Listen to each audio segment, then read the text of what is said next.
naman ang Sitio Semento. Yan, Sitio Semento. Nandun sa bahagi yan.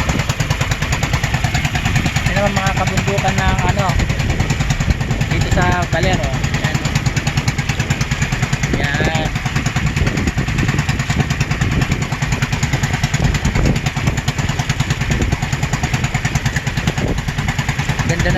Ganda na dagat oh. Hindi gaano malalaki ang alon. Sana hanggang mamaya ganyan. Okay guys.